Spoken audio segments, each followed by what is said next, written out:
नमस्कार दोस्तों, हिंदी मंजूषा चैनल पर आपका स्वागत है।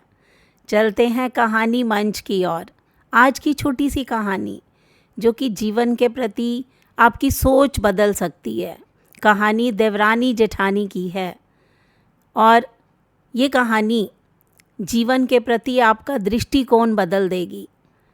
तो कहानी का शीर्षक है आधा हिस्सा।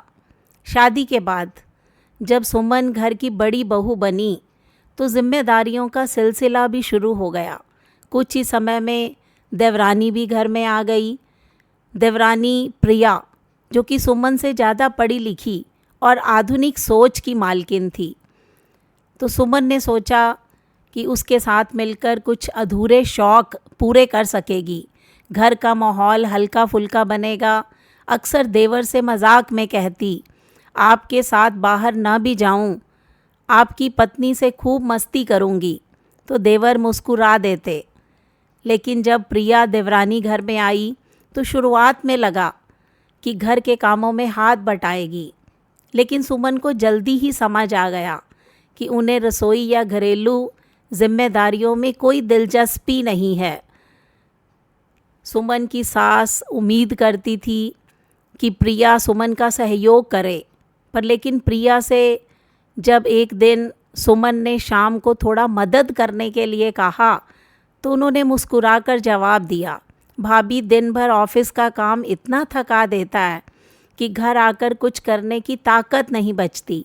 आप तो घर पर होती हैं, सभी का नाश्ता, टिफ़िन, सफाई आप आराम से मैनेज कर सकती हैं। उसके जवाब में सुमन को सोचने पर मजबूर कर दिया। वो कहती हैं कि मैंने शिकायत करने की बजाय घर की सारी जिम्मेदारियों को चुपचाप संभाल लिया। सुबह से शाम तक का नाश्ता, टिफ़िन, सफाई सुमन खुद करने लगी।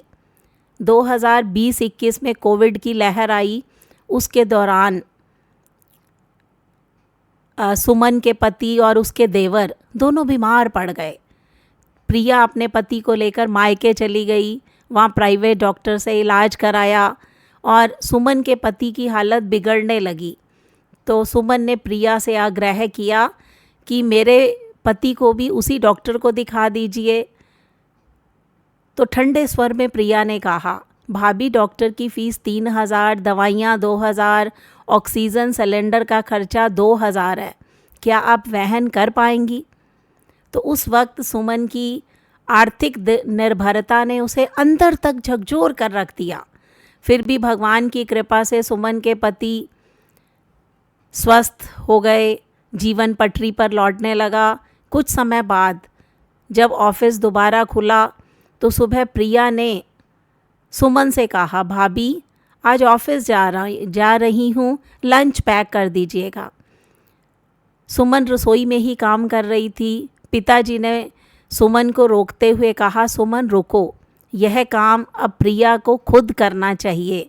शाम को जब पूरा परिवार इकट्ठा हुआ, पिताजी ने कहा, बड़ी बहू दिन भर घर संभालती है, जबकि छोटी बहू वेतन पाती है, तो जो केवल अपने और अपने पति के लिए खर्च करती है, अगर वह चाहती है कि सुमन उसके लिए खाना बनाए तो उसे अपनी आय का आधा हिस्सा सुमन को देना होगा। पिताजी की बात ने घर में एक नया संतुलन ला दिया। प्रिया ने अपनी तनख्वाह का आधा हिस्सा सुमन को देना शुरू कर दिया। इससे न केवल उसकी आर्थिक आत्मनिर्भरता मिली, जबकि घर में आपसी समझ भी बेहतर होने लगी। अब मैं जिम्मेदारी नहीं हूँ, सम्मानित भी महसूस करती हूँ, ऐसा सुमन ने सोचा। इस पूरे अनुभव ने हमें सिखा दिया कि परिवार शक्तिशाली बनता है जब सभी सदस्य एक दूसरे के योगदान को पहचानें, समानता के साथ चलें, सद्भाव के साथ चलें, जैसे पिताजी ने परिवार में संतुलन लाने का प्रयास किया। यही एक सुखद और सशक्त परिवार की असली नींव है। दोस्तों, ये कहानी आपको कैसी लगी? इस कहानी पर अपनी प्रतिक्रिया दीजिए। हिंदी मंजूषा चैनल को सब्सक्राइब कीजिए। मिलते हैं अगली वीडियो में, तब तक के लिए नमस्कार।